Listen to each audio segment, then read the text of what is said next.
Welcome to Happy Times and Places with me, Toby Hadoke, celebrating a Doctor Who story. This one, Snakes and Apples and Davison in a Jungle. Hello, my name's Daragh Carville. I'm a playwright and screenwriter. I'm the creator of the ITV crime drama The Bay. And the Doctor Who story I'd like Toby to look at is Kinda. Well, welcome. It's episode 4 of Kinda. It's been a bit of a break since I did episode 3. I've been thinking about this story and this episode, this forthcoming episode, a lot. As I record this, we're still in lockdown, and I have to confess it's not been the easiest of periods this past couple of weeks or so. Although, in saying that, I'm cautious of this fetishization we have for overly sharing our feelings. Not because I don't want to hear other people's, but because, well, I don't know.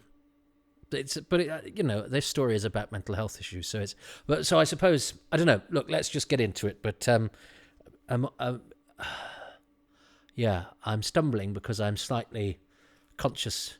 Yeah, I was going to say I'm slightly conscious about how one comes across in these things, but actually, if I was that conscious, why would I be dressed like this? If you're listening to the podcast, the video comes out a bit later and goes on YouTube. And under normal circumstances, I actually do take care of my appearance. It doesn't work. I look scruffy, but at least I wear a tie and a jacket and a shirt. And if you're not watching the video, I look like I'm just like Mad Lizzie, as played by Lion-O from Thundercats. So that should send you scurrying to YouTube, usually a couple of months after the podcast drops.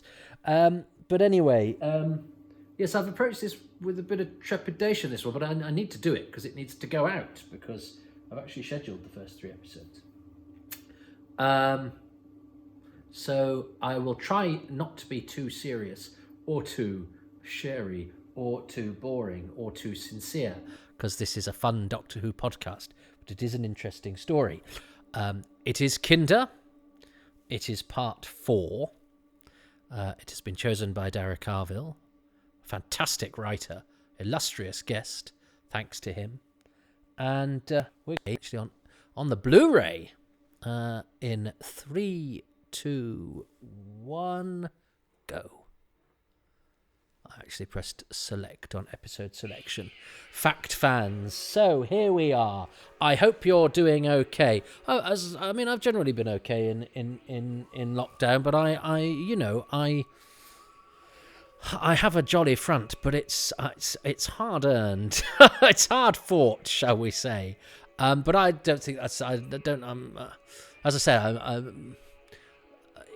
I think it's important that people are talking about mental health now, but I also think it shouldn't dominate everything and spoil your day. As somebody that's self-employed, I've made a habit of sort of keeping things to oneself and managing them because I can't, I don't know. I think now we expect to say, I have this affliction, whatever it is, not just mental health. Please, can I have a job, please? But I still need a job. I've never had that option. I've had to just get on with it. And if I want to pay the rent, I've had to manage the dark places of the inside by fair means or foul.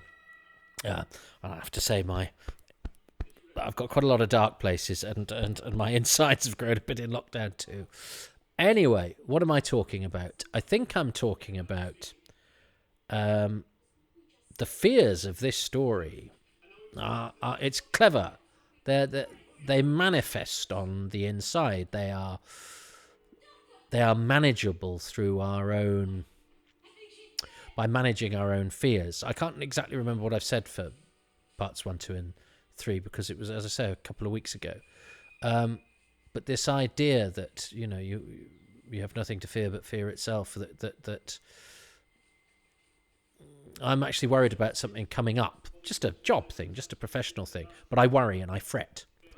But actually, I create my own demons because it hasn't happened yet. I am worrying about the potential for something to go wrong. I'm looking for all the reasons why it might go wrong. I've always been like that. My glass is half full. No, half. Yeah, half. Which my glass is the bad one. I've got a shit glass with sick in it. Anyway, I don't want to get too bogged down in that, but I think it's important to the story. I keep spotting Glenn Murphy, Dibber. He's the front kinder here. He's now. Did I mention this? That the amount of OBEs and CBEs, the decorated people in this story, Richard Todd, Glenn Murphy, and Graham Cole, who's also one of the kinder extras, who is PC Tony Stamp in the Bill, but has done lots of charity work. Glenn Murphy went on to be famous in London's Burning, used that to do a lot of charity work. So they're all OBEs, CBEs, MBEs. I think Glenn Murphy and Graham Cole are OBEs, and Richard Todd was a CBE. So is this the most decorated story? I don't know if I've mentioned that. This is the problem. I should do them all in one go. Sarah Prince is very good as Karuna. And she's great casting, because I don't know how old she is here, but I think she's older than she's supposed to be, or she's a young actress who's got a lot of intelligence and gravitas.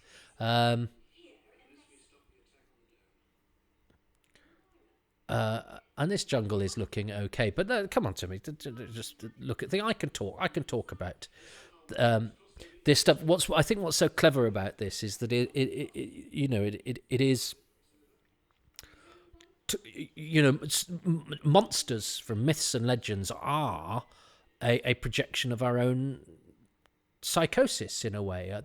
We tell stories about terrible things to take the power away from them because they are manageable. Doctor Who is so brilliant for that. Doctor Who is so great for. I was a scared kid. I was scared of getting into trouble. We were scared of losing the house. I think there was abandonment things going on because my dad left when I was 4. I'm not saying this as a sob story. I'm not interested in that. But I have, in talking about these issues, I've done a lot of talking to people. I think it boils down to what's going on in this story with Hindle and with Sanders. I wish I'd been as sort of childlike as Sanders is, because he's had his mind sort of cleared, and he's got that childhood innocence, which now, as an adult, you look at kids who are desperate to grow up fast, and my kids are desperate to be all grown up. It's got no, keep your childhood innocence. I remember sending my kid to school for the first time, and going, oh no, now that the outside world is there to start sullying him, other people's influences. Now there's a controlling thing there, of course, but it is a bit like this. The kinder go back to nature, although they have a society, but it's they don't seem to chat much, and they're certainly not avaricious or ambitious, and they're free of all those things that we desire, but are not savages because they are, they've got the DNA thing. They're a wise race, but in their wisdom, they have abandoned all of the things that we think give us comfort, but actually don't make life any less stressful. I suspect if you'd said to us 20 years ago, described an iPhone, you'd have gone, well, that's going to solve all of my problems. Everything's quick, everything's easy, or my contacts in one place. I don't have to remember phone numbers, blah, blah, blah, blah, blah. But of course it doesn't. And now if I send somebody an email and get a reply in 5 minutes, I suddenly think, they must hate me and I'm awful. Or, oh, should I have put that sentence? Or should I? And they are all manifestations of the gremlins that inhabit the dark places of the inside. It's all stuff of one's own creation. And I think that's why this story has spoken to me quite a lot. And yes, I know it's a lot of actors in yellow loincloths in a studio set, and it's a program about somebody travelling through space and time in a police box. So I'm also aware of being highfalutin, and I'm actually also aware that recently that some of the discourse about Doctor Who is that it has to be terribly important to be worth something. No, Doctor Who is mostly worth something because it is escapist entertainment, and it's great fun. When Doctor Who loses its sense of humour, and when we lose our sense of humour about Doctor Who, I think we're in big trouble. And if you want to look at Adrian Mills from that's life in a box made of sticks with lipstick on his teeth, and think that is silly. That's a perfectly acceptable position to take. But that's not the mood I'm in today, and I'm reacting to these in the mood I'm in today. I am going to so look back on these in the future and go, because people tell you, whenever you appear on screen, in public or anything, look employable, project the image you want to project. And the image I would like to project is perhaps somebody, slightly,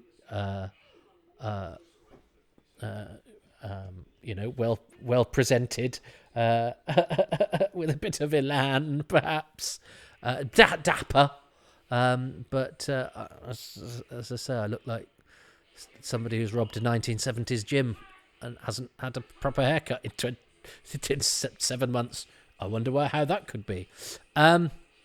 This music was on Doctor Who, The Music Volume 2.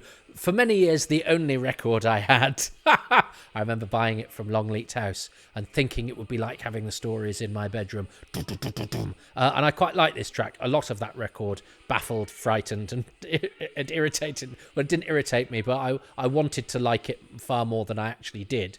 Because, do you know what? When you're 15, I don't think you should be lying on your bed listening to the Suite from the Sea Devils. It helps nobody. And I think your brothers and sisters wonder why you've got a broken down old lorry burping in your bedroom. Adrian Mills, look at him here. His box of sticks is still on fire, and he's looking at it as if to say, "Shall I carry on acting?" It's handy because if you were Aris in a box of sticks that was a bit on fire, you would be looking at the fiery bit, sort of. But I think a bit of Mills is creeping through. But yes, that's a nice. It's a nice piece of music. The old TSS. Is it called that? What's it? I think it's called the. I like the way that Davison he keeps the energy up. So if a door is slow, he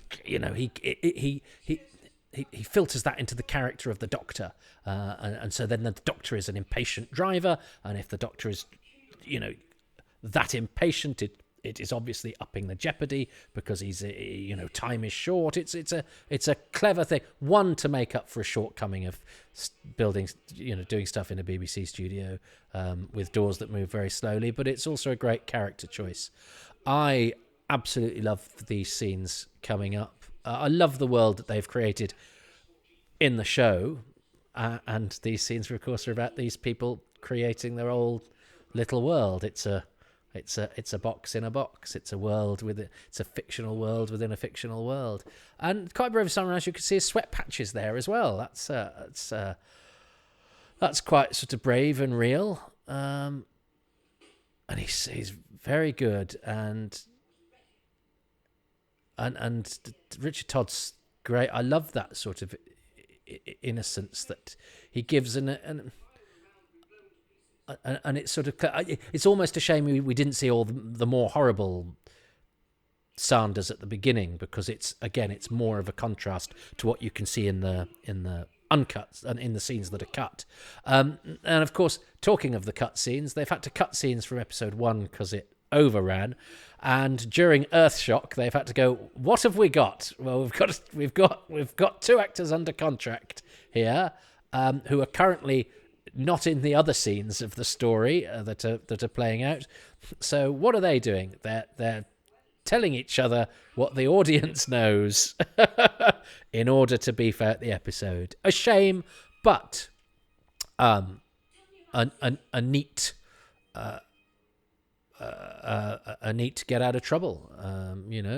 That's what you still do. If suddenly you're running short, you have to come up with something that fills it in. So it's not the most elegant of stuff, but I don't think it sticks out as badly as you might think. And the fact that Grimwade's still directing it probably helps. It's just so good. Simon Rest is giving one of the performances of the show's history, but it's beyond that as well. There's this is great the way he does this. The way he sort of rather casually goes over to picks the mirror up. And this is great. You can't mend people. I find it desperately. I find it. I get a bit. I'm a bit sentimental in my old age, and I get quite moved by other people's sadness. I saw a girl at Euston Station, a schoolgirl, crying, and I just imagined she was walking on, and she was fine. She wasn't abject or anything, but there are tears running down her face, and I could only imagine what sort of terrible trouble she'd had at school, and what her nasty friends were doing, or maybe she'd suffered a bereavement or something. But there was something, and I find especially in young people, sort of seeing that sadness and upset, I find it terribly moving in a way that I'm not. Was I sensitive when I was younger? I was very sensitive when I was younger, so maybe I did, but I'm very conscious of it still. I think Todd's management of Hindle is superb in this, and Nerys Hughes plays the fact that she's terrified, isn't it interesting the fact that it's her that gets the button off him by a bit of a diversion, and cleverly manipulates him into opening the box, and that is what makes all the wasps in his head go to sleep. And what it is it's clearing it of all that stuff, the manual, the world building, you can't mend people. You can mend people. It's hard. And that box is a mental detox. This is going to sound very highfalutin, because I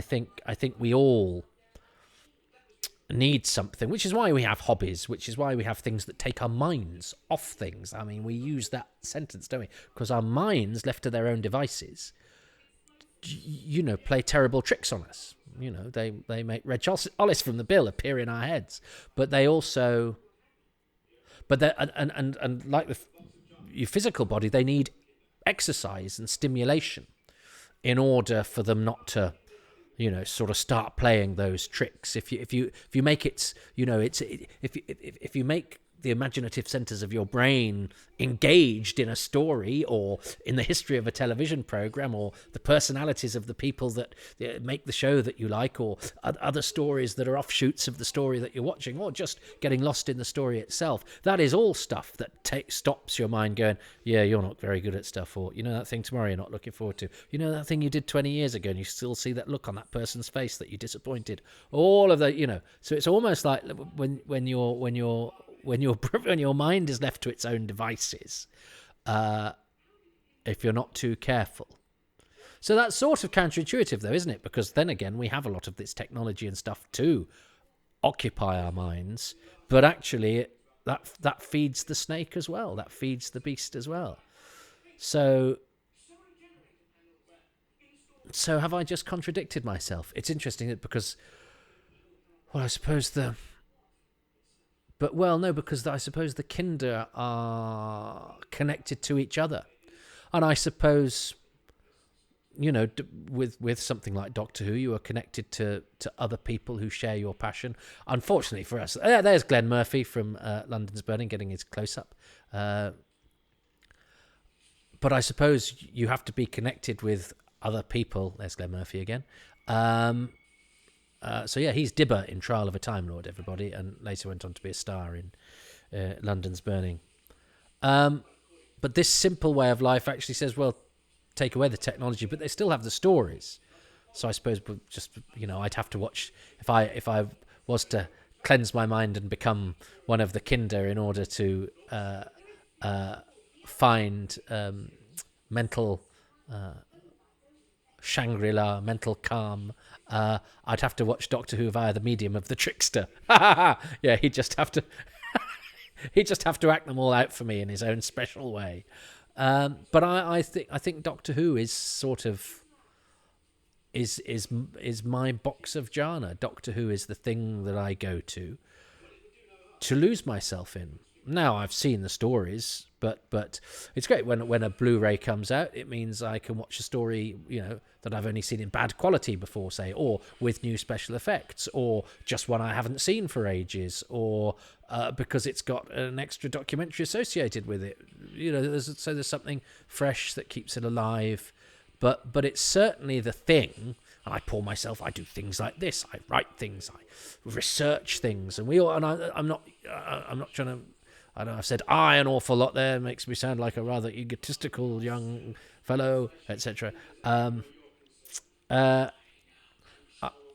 I think we do, don't we? We write our own stories. We, do some people make their own models. Some people, there's so much inventiveness out there. You have to look at Redbubble or Twitter or fanzines or whatever that it nourishes us mentally and keeps the snakes at bay. They were wasps a minute ago, but but of course the snake now. The snake is about to appear. I remember they showed this on That's Life, and everybody laughed. For those in the States who might not know, Adrian Mills, who plays Aris, went on to be a presenter of the oddest television program there's ever been. It's an extraordinary thing. It's called That's Life. Where Esther Ranson, who's a very illustrious presenter, would somehow segue from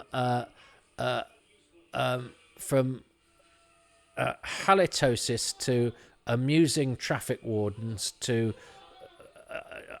indecipherable signatures of bank managers to phallic-shaped vegetables to a child with an awful disease, all within the space of half an hour, singing dogs. And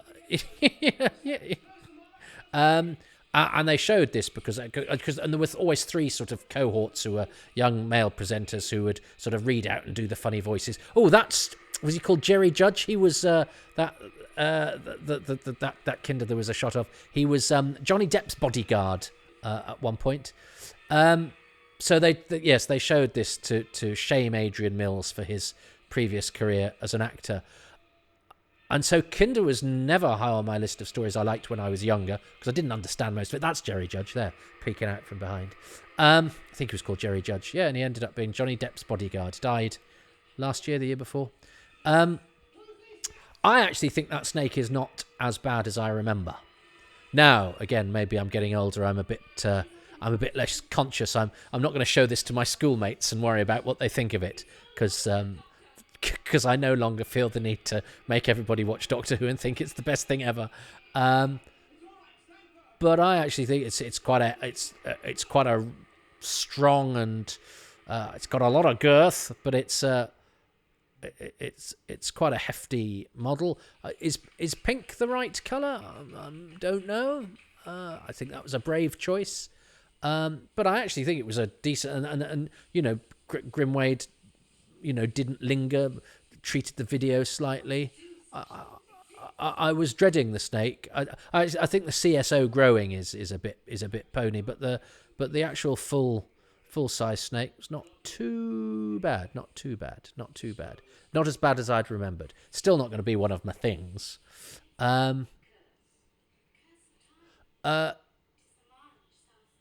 So yes, That's Life. I think I've told you. I think you need to know all you need to know about That's Life. It was a very odd consumer program. Very good. Lee Corns. There you go. Well, as an actor, what I should do is I'll look back. There's no reason for that to happen, but it just keeps the scene interesting and means that you get a nice little bit of extra screen time. I love this redemption that they get in a series where the bad guys often get blown up or shot, and even people who've been sort of taken over are somehow, nonetheless acceptable cannon fodder. These two men started this story angsty in one case, nasty in another, closed-minded, that if they're so clever, why haven't they done this? In terms of Sanders, and addled-minded in terms of Hindle, and through a process of sort of self-reflection and self-care, they emerge better. And I love Nerys Hughes. She's so good. I'd love to have seen the Doctor with that sort of companion. Have I been too highfalutin about this? Maybe and actually missed the message, because I was there going on about watching Doctor Who and that being my box of jhana. But actually, this is about casting off all the sort of modern trappings, and I'm aware, and I think it is that paradox that all that stuff we've put around us to make our lives easier actually doesn't help our mental health and makes our mental health a lot worse. And I'm conscious of talking about it because, as I say, I'm reticent about over self-sharing, because I think that's ultimately quite narcissistic, and I do have a little bit of the Richard Todd World War II spirit of just get on with it. And I think we do sometimes celebrate and go, that person was very brave talking about that thing about themselves. Is that person a member of the theatrical profession? And you think they were brave because they were talking about themselves and making you feel sorry for them? I'm being slightly glib, but it's just a cautionary note to myself as much as anybody else, because I think the temptation to it's equally as, I think, dangerous. The serpent is there as well, in making it, in making all of your energy about yourself. Real Buddhism, isn't it? It's actually about freeing yourself of ego. Anyway, so there were some thoughts. Look, it's not a lecture. I've not necessarily written that and thought it through. I was approaching this with trepidation because, as I say, I've had a rotten, tricky couple of weeks, and I don't want sympathy. And actually, all in the great scheme of things, none of it's very important. But I'm also aware we're all trapped, aren't we? We're all trapped in our little boxes as I speak. The ease of lockdown has been announced, but it's still 4 months away. I've had my first jab. But let us not underestimate that. We've all been shut in our own funny little boxes, and spent a lot of time without talking to other people, which means that you do spend a little bit of time hanging out in the inside that's got all those dark places in it. So I suppose a timely story to be watching, and I think perhaps because Daragh is a writer. And very clever. Maybe that's got me pondering on those rather than going, that actor was in that thing. But there we go. That was that. Yeah. I hope you're doing okay. This is part of... Doing this was part of, me sort of being productive, because if I don't do something... No, I've got other things I could do. There's a Quatermass book I should be writing, but somehow this... So it's... And I've actually been very, very busy during lockdown, but I like to do stuff. And also, I think the positive thing, again, rather narcissistically, maybe go, well, I'll do a thing that will bring happiness to people. Oh, I'm just so giving. So, it's all question. One questions oneself. Yeah,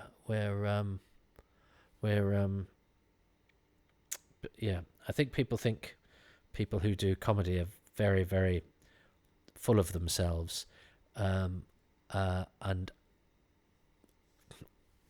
do not feel that is correct. I don't know a more self-doubting. Oh, there are some. I think you know which ones are. No, I think everybody. So look, find this boring, find this unfunny, find this uninformative, but please don't think it comes from somebody who is overburdened with self-regard. So, listen. That was a funny old episode, wasn't it? Sorry about that. It's Doctor Who's fault. What am I doing next? I can't remember which one I'm doing next. I'm sure it'll have explosions and actors from Things, and you can come back for that one. Daragh Carville has got to choose something from episode 4 and a bonus thing. As a reminder, I've chosen the cast from episode 1, the dream sequences from episode 2, and the Panna stuff and the nightmare sequence from episode 3. Oh no! So I've got to choose my two things. I'm going to choose, having chosen the cast. I sort of maybe slightly cheat this, but the Doctor's dynamic with Todd, which I don't think overlaps too much with the fact that I include Nerys Hughes in the cast. Or there's the "You Can't Mend People" scene, which is one of the greatest scenes of Doctor Who of all time. I think it just says so much and it's so clever, and I find it quite moving. And quite, but it's still, it's dangerous. But also, this talk I've just inflicted upon you makes me think of the Mara, and what a clever idea that is for a monster. The idea that it's not a traditional monster, it's not an alien that wants to invade us. Not in terms of landing in the home counties and stealing our nuclear power stations or whatever. As I say, as I get older, and maybe just because of this week or today or whatever, the idea of a creature that is a manifestation of our own self-doubt, our own demons, I think is such a great idea. But Nerys Hughes is top. I do think she's so good. But I did choose Nerys Hughes in the cast, so I suppose that has a bit of overspill into what she does and the dynamics she has with Davison. So maybe I'll give honourable, and the "You Can't Mend People" scene is great. What? No, I was because I loved what Nerys Hughes did as well with disarming the bomb and what Todd did with. So yeah, is it Todd? Is it "You Can't Mend People" today? And "You Can't Mend People" is amazing. Today it's Todd and her relationship with the Doctor and that dynamic and the fact that there's also what she represents as a female character who has her own agency and holds her own. And sometimes I think female characters in Doctor Who are archly special, and it draws attention to itself, whereas her performance and the scripting is so very organic, and Peter Davison responds very, very well to it. So all things that Todd brings to that dynamic. So so Todd and the Doctor, but offshoots of that, and the Mara and what it represents, with an honourable mention to which on another day would have won the "You Can't Mend People." And probably if I had my time again, I might go back and take the dream sequences out of episode 2 and throw Todd in there, because I like the dream sequences, but there aren't that many of them, and they are fairly simple. Anyway, I've done one. No regrets. Always have regrets. What's Daragh chosen? He's probably chosen neither of those things. This takes me to episode 4 and another of my favourite lines, which is "You can't mend people." And that brings us to the performances. The performances in Kinder are uniformly excellent. I love Nerys Hughes' grounded, down-to-earth performance as Todd. And talking of Todds, there's also the great Richard Todd. He really plays two parts here. In the first episode, he's the kind of blustering voice of Empire. But then after his encounter with the Kinda, he becomes this childlike figure with this beautiful, gentle smile.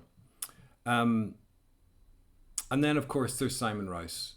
Simon Rouse's performance as Hindle is, I think there's a general consensus on this, that it's one of the great performances in the history of Doctor Who. I actually met Simon Rouse a few years ago at the theatre. I just bumped into him back when we could go to the theatre. And we got talking, and I told him how much I loved this performance. And he said that he'd actually recently bumped into Mark Gatiss, who'd said much the same thing, and they'd had a chat and agreed that Hindle is still out there somewhere and should really make a return appearance in Doctor Who. The final thing I'd say about Kinda The other thing that I love about it is the snake. Now, I'd love to say, look, I'm a Doctor Who fan. Bad special effects don't bother me at all. It's all about the writing and the imagination, but that's not true. In 1982, when I was 13, the snake effect made me cringe, and there's nothing worse than cringing when you're at peak cringe at the age of 13. So I'm delighted with the CGI version of the snake in the DVD rendition. I think finally the snake lives up to the rest of Kinda. Okay, over to you, Toby. Oh, well, that's it. That's a whole other conversation. I didn't watch with the snake tonight. Watching it for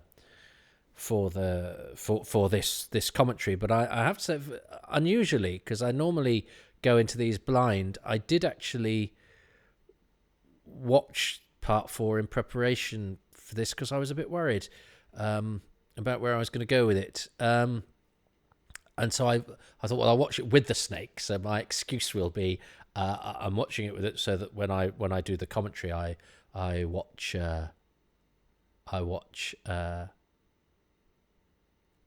as God intended with the original.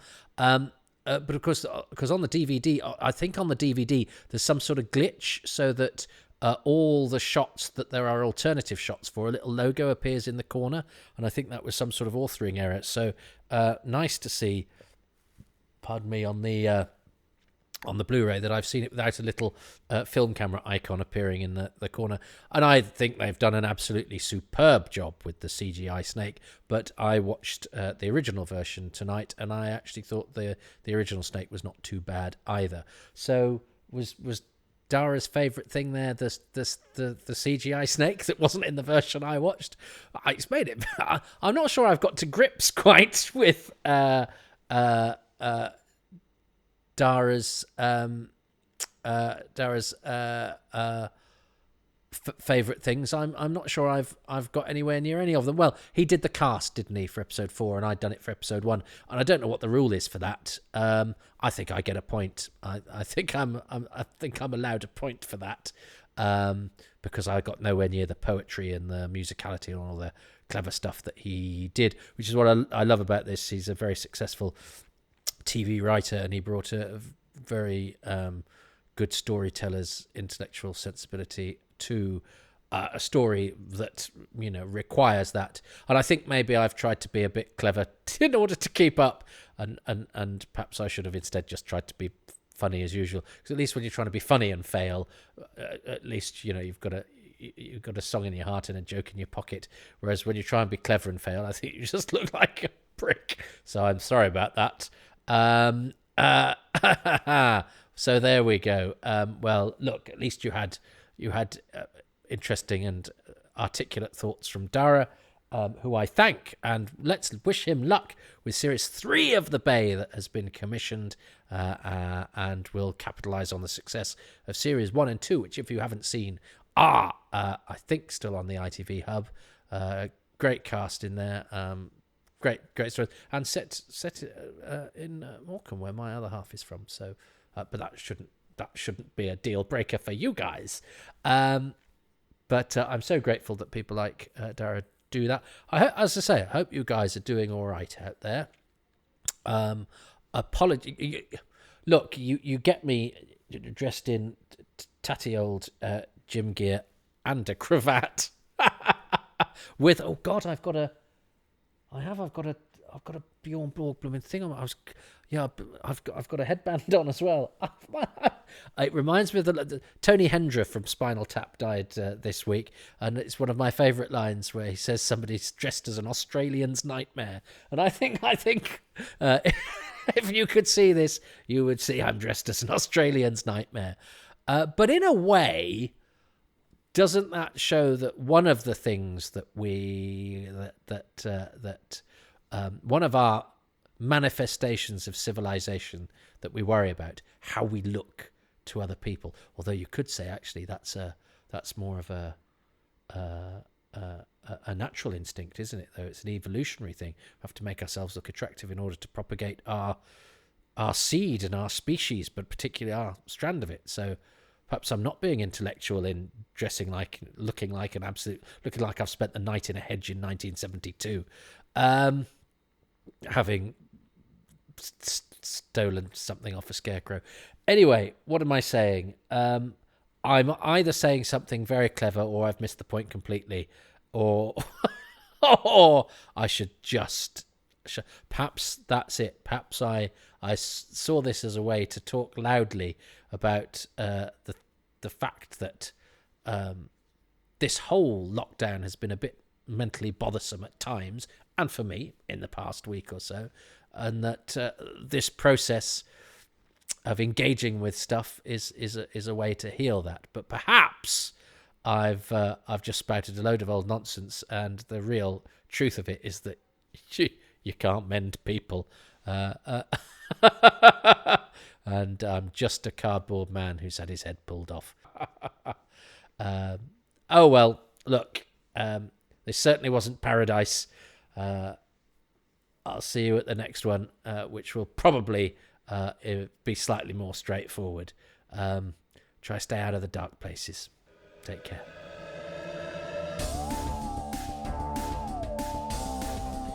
Thank you so much for listening to Happy Times and Places with me, Toby Hadoke, and my special guest, Daragh Carville, who can be found on Twitter at Daragh Carville, DARAGHCARVILLE. So follow him there. I normally thank my Patreon subscribers at this point, but you can also donate if you'd rather do a one-off thing at Ko-fi, and those people who've done that there include Tony and John and Scott and Shane, New to Who, Nathan, Jamie, Wilco, David, Anthony, Paul and Dave, and I'm grateful to every single one of them. The music for this podcast is specially composed by Dave Gates, and the podcast artwork is by Dylan Patterson.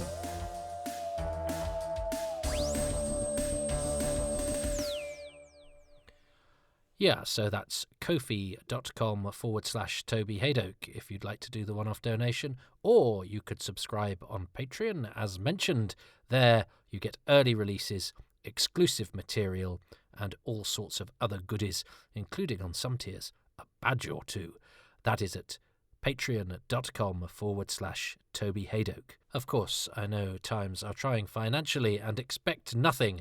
I'm very grateful to you for listening, but if you do want to do something that costs you no money whatsoever, how about rating these podcasts 5 stars wherever you possibly can, and leaving a lovely review too.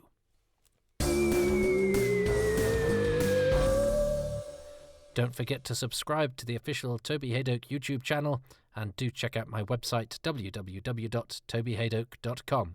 And there's comedy every Tuesday at twitch.tv/XS Malarkey, where I'll have 4 special guests from the international comedy circuit.